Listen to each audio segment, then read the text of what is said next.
Okay, the last video was a little lengthy. Apologize for that. It's just you had to go through this. This one's going to be a little bit shorter because you just really are dealing with the midpoint. So we have some new coordinates on this one.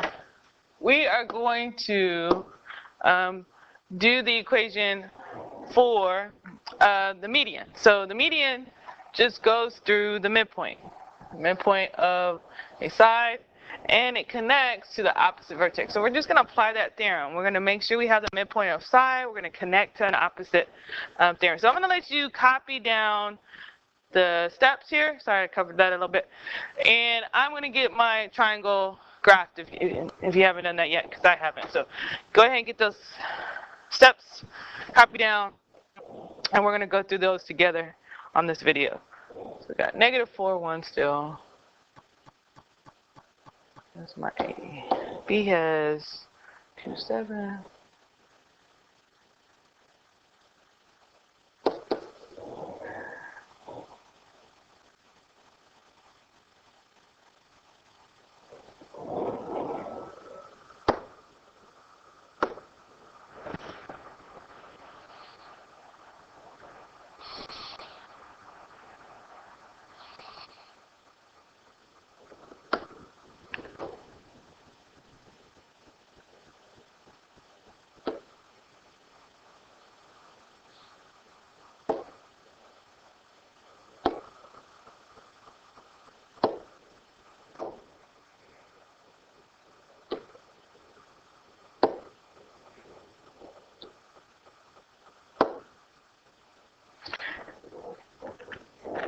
Okay, so the first thing is to find the midpoint of side AB. And like we did before, we can use a formula.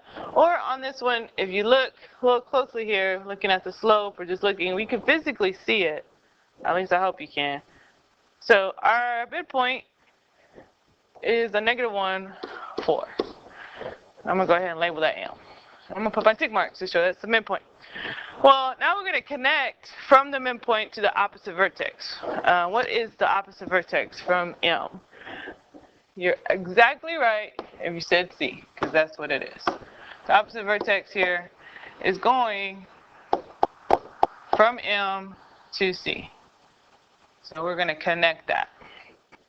Make a segment.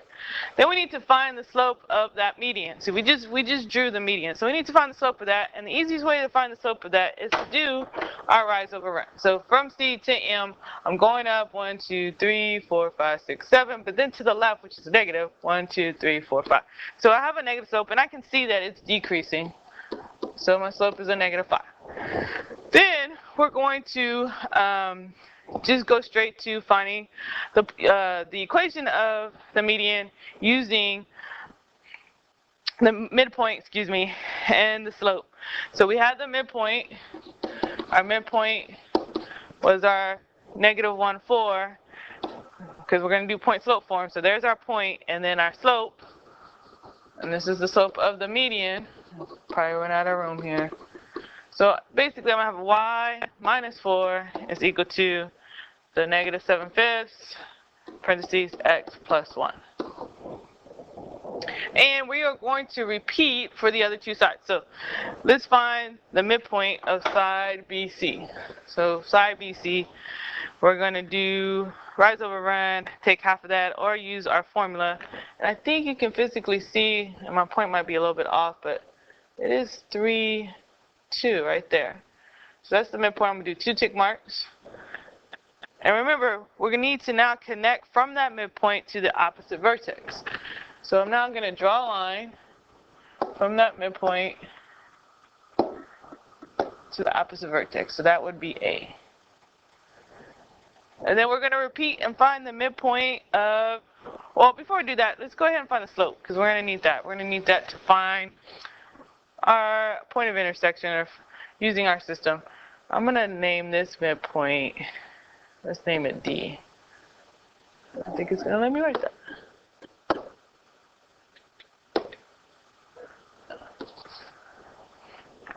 So we had the midpoint of BC to be 3, 2. Then we're going to do the slope of D2A, And I can do my rise around with that. And that is up 1 over 7. So that's 1, 7. And then we're going to also do the midpoint of AC. And I can see that's right here. So the midpoint of AC, or just use your midpoint formula. Midpoint of AC is 0, -1. And now we're going to create our median by drawing a segment from the midpoint to the opposite vertex. And that opposite vertex is B. So I'm going to draw that right there. I'm going to do 3 tick marks. I'm going to make this midpoint to be E. Okay.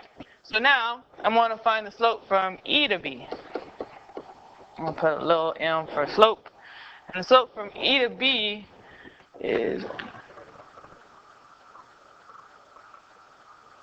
8 over 2, which reduces to 4. All right, so we have the midpoints, and we have our medians because we're connecting them to the opposite vertex. And we have, luckily, a formula here. Because let's think about this. If we're looking at them, or the centroid, because we're trying to find the intersection here. The intersection would be the intersection of the 3 medians. Well, I want to focus, medians is dealing with midpoint, and midpoints are averages. So if I want to find the centroid is the average of the 3 coordinates. And we can use this formula here. If you highlight this, and you're going to need to memorize that one because that's not on your formula chart. But we're going to use all 3 midpoints. So we have the midpoint that we started off with AB, which was -1, 4, BC 3, 2, and AC 0, -1. And we're just going to plug that into the formula. So we're going to add up all our x coordinates. The x coordinates are wrong pen. -1 plus 3 plus 0. And we're now going to divide it by 3 because there was 3 of them. And we're going to add up all the y coordinates.